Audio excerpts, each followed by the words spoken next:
শুধুমাত্র এআই দিয়ে বিভিন্ন ইমেজ বা ভেক্টর ডিজাইন করেও আপনারা প্যাসিভ ইনকামের একটা পথ তৈরি করতে পারেন। আর প্যাসিভ ইনকাম সিস্টেম হচ্ছে এমন একটা জাদুকরি ইনকাম সিস্টেম যেখানে আপনি কাজ করবেন একবার কিন্তু আপনার আয় হবে বারবার। আসসালামু আলাইকুম। Skill rise with Selim YouTube channel এবং ফেসবুক পেজের প্যাসিভ ইনকাম বাই এআই প্লেলিস্টে আপনাকে স্বাগতম। এই প্লেলিস্টে বিভিন্ন মাইক্রোস্টক সাইট যেমন অ্যাডব স্টক, ফ্রিপিক, ভ্যাকটিজি বা ড্রিম স্ট্রিম অর্থাৎ যে সাইটগুলোতে প্যাসিভ ইনকাম করার জন্য এআই ডিজাইনকে এপ্রুভ করে বা এআই ডিজাইন আপলোড করার অনুমতি দিয়েছে, সেই সাইটগুলোতে আপনারা এআই দিয়ে ডিজাইন বা ইমেজ জেনারেট করে আপলোড করে কিভাবে প্যাসিভ ইনকামের একটি দীর্ঘমেয়াদী পথ তৈরি করতে পারেন, সেই বিষয় নিয়েই ধারাবাহিকভাবে ভিডিও টিউটোরিয়াল তৈরি করে আপলোড করব। আজকের ভিডিওতে আমি আলোচনা করব মাইক্রোস্টক সাইটগুলোতে কোন নিশ নিয়ে কাজ করলে সবচেয়ে বেশি সেল পাওয়া যায়। Skill rise to build your skill. Microstock সাইটগুলোতে আমরা যখন ডিজাইন করব, ওই ডিজাইনগুলো বিভিন্ন নিশ ভিত্তিক হয়ে থাকে। তাহলে স্বভাবতই প্রশ্ন চলে আসে, নিশ কি? মাইক্রোস্টকের ক্ষেত্রে নিশ বলতে নির্দিষ্ট একটি বিষয়ভিত্তিক বাজার বা ক্যাটাগরিকে বোঝায়। মানে আপনি মাইক্রোস্টক সাইটের জন্য যখন ডিজাইন করবেন, তখন যে বিষয়ের উপর ডিজাইন করবেন সেই বিষয়টিকেই সাধারণত নিশ বলা হয়। এক্ষেত্রে আমরা নিশকে বেশ কয়েকটি ভাগে ভাগ করতে পারি। এগুলো হচ্ছে এভারগ্রিন নিশ, ট্রেন্ডিং নিশ, সিজনাল নিশ, ইভেন্ট বেস নিশ, ব্রড নিশ, সাব নিশ বা মাইক্রো নিশ। প্রথমেই চলে আসে এভারগ্রিন নিশ কি। মাইক্রোস্টক সাইটগুলোতে যেসব ডিজাইনের চাহিদা সারা বছরই থাকে, সেসব ডিজাইনের নিশকে সাধারণত এভারগ্রিন নিশ বা চিরসবুজ নিশ বলা হয়। মূলত মাইক্রোস্টক সাইটে যে ডিজাইনগুলো সারা বছরই সেল হতে থাকে, সেই ডিজাইনের নিশগুলোকেই এভারগ্রিন নিশ বলে। উদাহরণস্বরূপ education, technology, food related design, medical related design বা ফাইন্যান্স রিলেটেড ডিজাইন। এগুলোর প্রত্যেকটাই হচ্ছে এভারগ্রিন নিশের এক একটা কিওয়ার্ড। এভারগ্রিন নিশে এরকম আরও অসংখ্য কিওয়ার্ড আছে। এখন আপনারা যেটা করবেন সেটা হচ্ছে এখান থেকে যেকোনো একটা নির্দিষ্ট কিওয়ার্ড বেছে নিয়ে মাইক্রোস্টক সাইটগুলোতে গিয়ে রিসার্চ করে দেখবেন এই কিওয়ার্ডের উপর কি ধরনের ডিজাইন আছে। এক্ষেত্রে আমি এডুকেশন কিওয়ার্ডটিকে এখান থেকে সিলেক্ট করে নিলাম। তারপর আমি চলে যাব ব্রাউজারে। আপনারাও ব্রাউজারে এসে কাঙ্ক্ষিত একটা মাইক্রোস্টক সাইটের নাম লিখবেন। আমি এখান থেকে অ্যাডব স্টকটাকে বেছে নিলাম। সেক্ষেত্রে আমি এখানে অ্যাডব স্টক লিখে যখন সার্চ করব, সার্চ করার পর এরকম একটা ইন্টারফেস চলে এসেছে। এরকম একটা ইন্টারফেস আপনাদের সামনে চলে আসবে। এখান থেকে আপনারা অ্যাডব স্টকের সাইডে চলে যাবেন। যেমন এখানে অ্যাডব স্টকের সাইটটি দেখা যাচ্ছে। এখানে ক্লিক করে দিলাম। ক্লিক করে দেওয়ার পর অ্যাডব স্টকের ইন্টারফেসটি এখানে চলে আসবে। এরকমভাবে আপনারা ড্রিমস টাইম অথবা ফ্রিপিক অথবা ব্যাকটিজিতেও রিসার্চ করতে পারেন।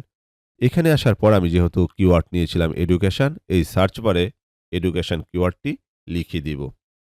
আপনারাও এরকমভাবে লিখে দিবেন। লিখে দেওয়ার পর এখানে সার্চ অপশানে ক্লিক করে দিবেন। ক্লিক করার পর এই এডুকেশন কিওয়ার্ডের উপর যে ডিজাইনগুলো ইতিমধ্যে অ্যাডব স্টকে আছে, সেগুলো আমাদের সামনে চলে আসবে। এটা হচ্ছে এটার প্রথম পেজ। এই পেজে দেখুন বিভিন্ন ভেক্টর ডিজাইন যেরকম আছে, তেমন ইমেজ ডিজাইনও আছে। এখন এই পাশটাতে আপনি পেয়ে যাবেন ফিল্টারিং অপশান। প্রথমে আছে অ্যাসেট টাইপ। এই অ্যাসেট টাইপে এসে আপনারা এখানে অল অপশান পাবেন, ইমেজ পাবেন, ভিডিওস পাবেন, টেমপ্লেট পাবেন। মানে যে টাইপগুলোর উপর অ্যাসেটগুলো তৈরি হয়ে থাকে, এই টাইপগুলো এখানে দেখাচ্ছে। আবার সাব ক্যাটাগরিও পেয়ে যাবেন। আপনি যদি কেবলমাত্র ফটো নিয়ে কাজ করতে চান, তাহলে এই ফটোসে ক্লিক করবেন। আপনি যদি এই এডুকেশনের উপর ইলাস্ট্রেশন করতে চান, তাহলে ইলাস্ট্রেশন অপশনটিতে ক্লিক করবেন। অথবা আপনি যদি ভেক্টর ডিজাইন করতে চান, এই ভেক্টরের উপর ক্লিক করবেন। এবং আপনি যদি কেবলমাত্র দেখতে চান যে এআই দিয়ে কি ধরনের ডিজাইন আছে সেগুলো, সেক্ষেত্রে আপনারা এখান থেকে জেনারেটিভ এআই অনলিতে ক্লিক করবেন। যেমন আজকে যেহেতু আমি শুধুমাত্র এআই নিয়ে আলোচনা করছি, সেক্ষেত্রে আমি জেনারেটিভ এআই অনলিতে ক্লিক করে দিলাম। ক্লিক করে দেওয়ার পর ইতিমধ্যে এআই দিয়ে জেনারেট করে যে ডিজাইনগুলো অ্যাডব স্টকে আপলোড করা হয়েছে এডুকেশন ট্যাগের উপর বা কিওয়ার্ডের উপর, সেই ডিজাইনগুলো এখানে দেখাচ্ছে। তো এখান থেকেই আপনারা মূলত আপনাদের কিওয়ার্ড ভিত্তিক ডিজাইনের একটি আইডিয়া পেয়ে যাবেন।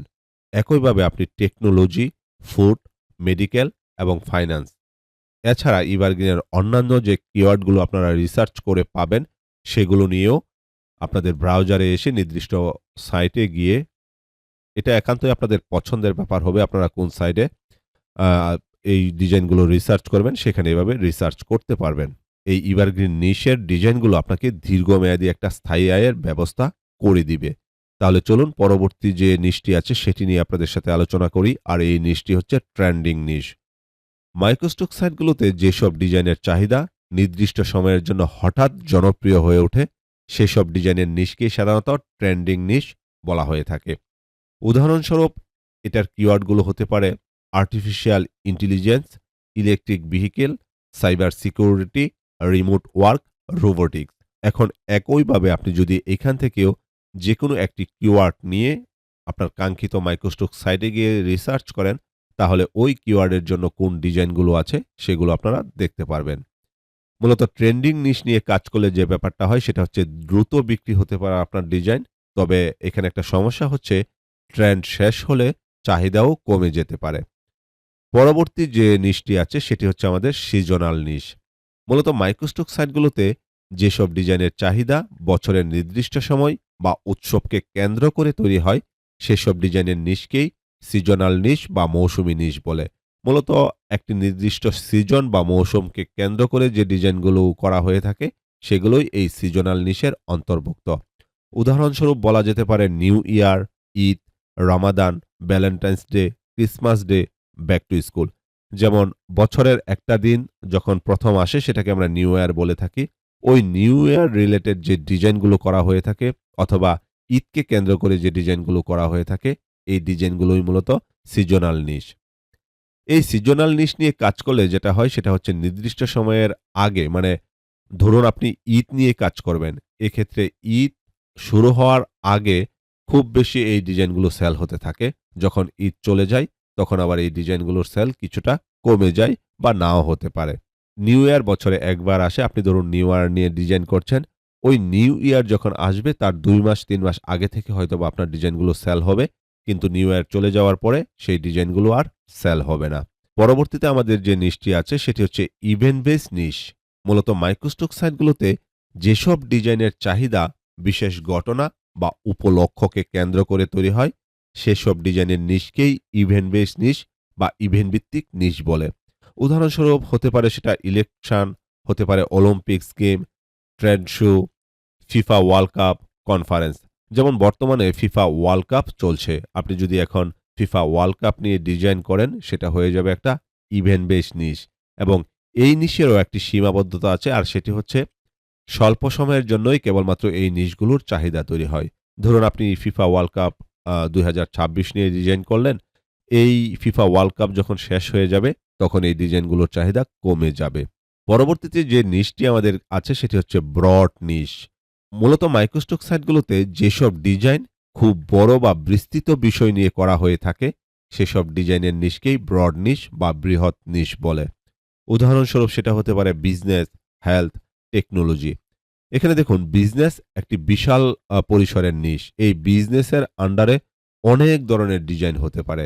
আপনি বিজনেস রিলেটেড যে ডিজাইনগুলো করবেন, সব ডিজাইনগুলোই এই ব্রড নিশের অন্তর্ভুক্ত। কারণ এই বিজনেস নিশকে আবার ক্ষুদ্র, ক্ষুদ্র অংশে ভাগ করা যায়, যেটা আপনাদের সামনে আমি একটু পরেই আলোচনা করছি। তো এই ব্রড নিশ নিয়ে কাজ করলে যে সুবিধাটা পাওয়া যায় সেটি হচ্ছে সারা বছর ধরেই এই নিশগুলোর চাহিদা থাকে। তবে এখানে একটা সীমাবদ্ধতা বা সমস্যা হচ্ছে এই ব্রড নিশের প্রতিযোগিতা অনেক বেশি থাকে। তার পরবর্তীতে এই ব্রড নিশকে ভেঙে যে নিশটা তৈরি হয় সেটা হচ্ছে সাব নিশ বা মাইক্রো নিশ। মাইক্রোস্টক সাইটগুলোতে খুব বড় বা বিস্তৃত বিষয়ের নিশের ভেতরের নির্দিষ্ট অংশের ডিজাইনের নিশকেই সাব নিশ বা মাইক্রো নিশ বলা হয়ে থাকে। যেমন আমরা ব্রড নিশ ধরেছিলাম বিজনেসকে, এবার বিজনেসকে ভেঙে বা বিজনেসকে ছোট করে যদি আমরা রিমোট ওয়ার্ক নিয়ে কাজ করি, সেক্ষেত্রে এই রিমোট ওয়ার্কটি হয়ে যাবে সাব নিশ বা মাইক্রো নিশ। আপনাদের যদি এই বিষয়টা বোঝাতে চাই তাহলে আমরা আবারও চলে যাচ্ছি আমাদের ব্রাউজারে এবং সেক্ষেত্রে আমরা এই অ্যাডব স্টকেই আছি। অ্যাডব স্টকে এসে আমি যখন বিজনেস লিখে সার্চ করব, তখন আমরা বিজনেস রিলেটেড যে ডিজাইনগুলো আছে সেই ডিজাইনগুলো আমাদের সামনে প্রদর্শিত হবে। এই যে দেখুন বিজনেস রিলেটেড এখানে এই পরিমাণ ডিজাইন আছে।